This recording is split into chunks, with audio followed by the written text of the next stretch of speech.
Morning friends. आज विश्व संगठन में आप लोग जो न्यूज़ देख रहे होंगे क्वाड QUARD, ये एक नया टॉपिक है जो जनरली आप देख रहे होंगे और बहुत लोगों को ये समझ में नहीं आ रहा कि है क्या, क्वाड आखिर है क्या, या किस तरह का ये बात है, या किस तरह की न्यूज़ है, किस तरह की चर्चा में है। क्वाड संगठन की बात हम लोग कर रहे हैं। क्वाड एक संगठन है, ये क्वाड्रिलेटरल, Q फॉर क्वाड्रिलेटरल, चतुर्भुज सिक्योरिटी डायलॉग, ये 4 देशों का संगठन है मूल रूप से, जिसमें आपको भारत भी है, ऑस्ट्रेलिया, अमेरिका और जापान, ये 4 देश हैं। अब इसके इतिहास को देख लेते हैं कि इसकी आवश्यकता क्यों पड़ी, क्वाड जैसे संगठन की विश्व में आवश्यकता क्यों पड़ी, ये 4 देश क्यों समाहित हुए और चारों देश का क्या ऐसा समीकरण था कि इनको एक साथ लाने के लिए मजबूर करता है। तो क्वाड को जानने से पहले ये जान लीजिए कि क्वाड का इतिहास क्या था। शिंजो आबे जब जापान के प्रधानमंत्री थे तो उन्होंने एक ऐसे संगठन की आवश्यकता की थी, क्योंकि जापान एक ऐसा देश है जो चाइना से सबसे ज़्यादा त्रस्त है। चाइना से सबसे ज़्यादा, चाइना के जो विस्तारवादी नीति है, या वो चाहता है दूसरे देशों के कब्जे, ज़मीन को कब्जा करना, तो वो जनरली जापान को ज़्यादा टारगेट किया। जापान को जब वो टारगेट करना शुरू किया तो शिंजो आबे ने 2017 में मूल रूप से एक प्रस्ताव लेकर आए, और उस प्रस्ताव का उद्देश्य ये था कि जो उनके मित्र देश हैं, जिस तरह NATO, North Atlantic Treaty Organisation, America लेके आया था रूस को दबाने के लिए, उसी तरह का एक सोच कि चाइना को या उसके विस्तारवादी नीति को कैसे दबाया जाए।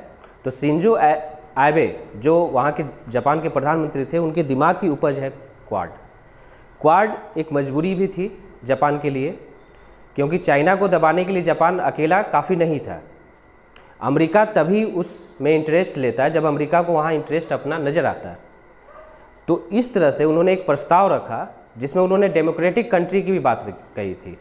क्वाड को उन्होंने D फॉर डेमोक्रेटिक, डायलॉग ना करके डेमोक्रेटिक कंट्री का संगठन भी कहा, और उन्होंने काफ़ी प्रयास किया। उन्हीं के प्रयासों का नतीजा है कि क्वाड एक संगठन बन पाया। ये अनौपचारिक संगठन है। अब यहाँ सवाल उठता है कि औपचारिक और अनौपचारिक संगठन क्या होता है। फॉर्मल और नॉन फॉर्मल संगठन जो होते हैं, फॉर्मल संगठन, औपचारिक संगठन वैसे संगठन होते हैं जिसकी एक व्यवस्था होती है, मुख्यालय होता है, और उसकी एक सचिवालय व्यवस्था होती है जहां सारे काम किए जाते हैं व्यवस्थित तरीके से। हर साल उसकी एक बैठक सुनिश्चित होती है और सारे राष्ट्राध्यक्ष उसमें पार्टिसिपेट करते हैं।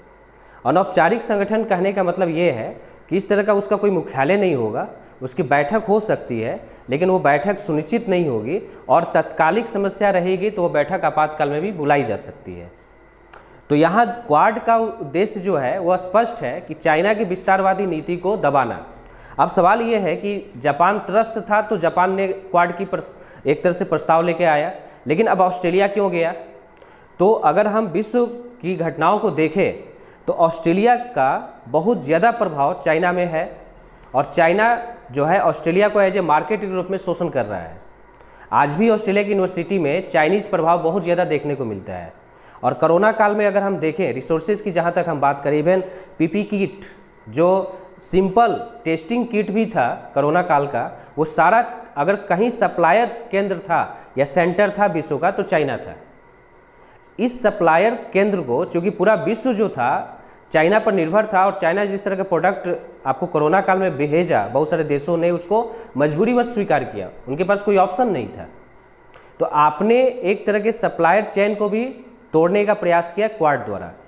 क्वाड मूल रूप से चाइना को चैलेंज करता है, उसके मार्केट को चैलेंज करता है, और चूँकि अमेरिका के साथ साथ भारत, ऑस्ट्रेलिया और जापान, ये कहीं ना कहीं चाइना के एक बहुत बड़ी मार्केट है, और कुछ मजबूरियां हैं जो चाइना के साथ एक रिश्ते को बना के रखते हैं।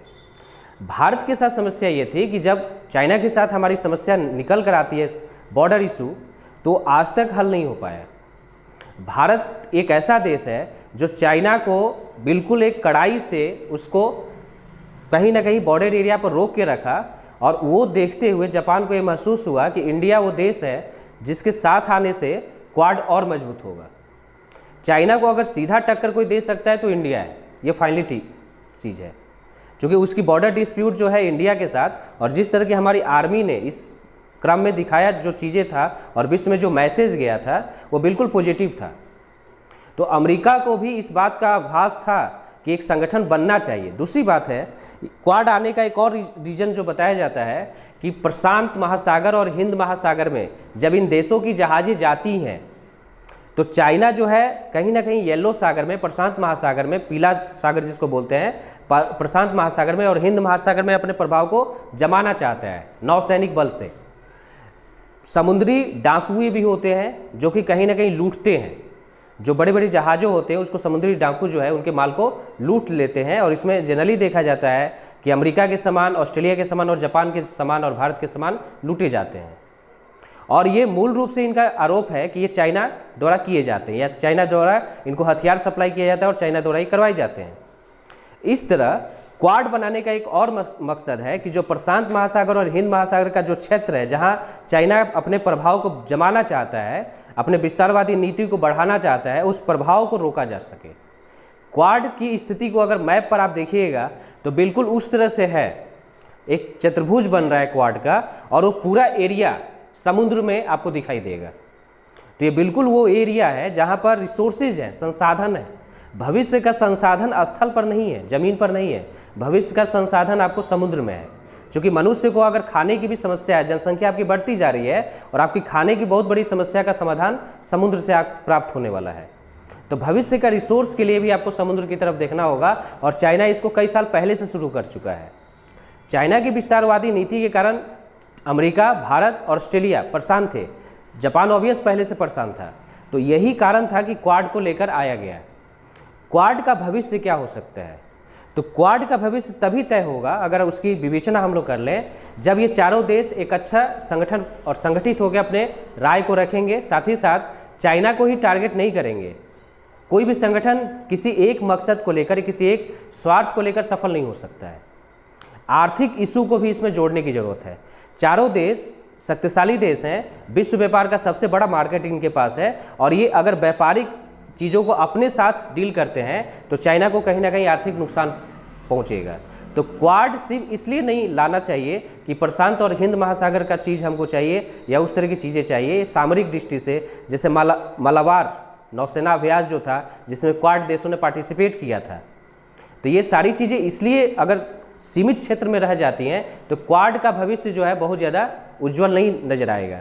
लेकिन अगर इसको व्यापारिक रूपांतरण दिया जाए, आर्थिक रूपांतरण दिया जाए तो क्वाड एक बहुत बड़ा संगठन बनेगा और जो चैलेंज करेगा चाइना के विस्तारवादी नीति को। चाइना इससे परेशान है।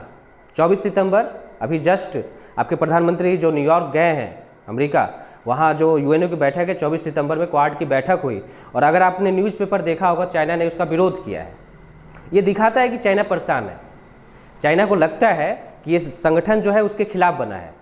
अब सवाल है कि आपसी विवाद नहीं आने चाहिए संगठन में, क्योंकि आपने एक शक्तिशाली देश के खिलाफ एक संगठन बनाया है और आपसी विवाद अगर आने शुरू हो जाते हैं और विवाद विश्व के सामने आता है तो एक हंसी का पात्र बनता है, चाहे वो भारत हो, चाहे अमेरिका हो, ऑस्ट्रेलिया हो या फिर जापान हो। तो क्वाड को संरक्षित करना और ऑफिशियल रूप देना ये अब चारों देशों पर बहुत कुछ निर्भर करता है और जिस दिन आप इसको ऑफिशियल रूप दे पाते हैं उस दिन चाइना की समस्या और बढ़ जाती है।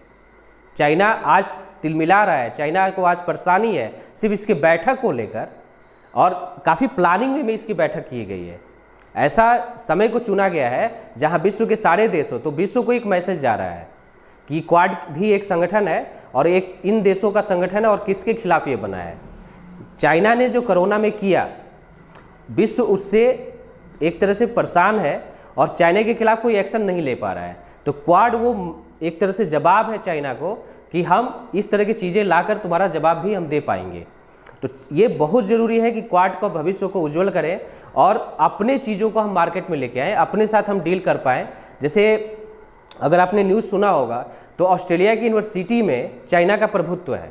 ये अपने आप में सुनकर आश्चर्य लगता है, जहाँ वेस्टर्न कल्चर है, जहाँ पश्चिमी सभ्यता है और जहाँ की शिक्षा में चाइना काबिज किए हुए है, तो अपने आप में ये आश्चर्यजनक बातें हैं।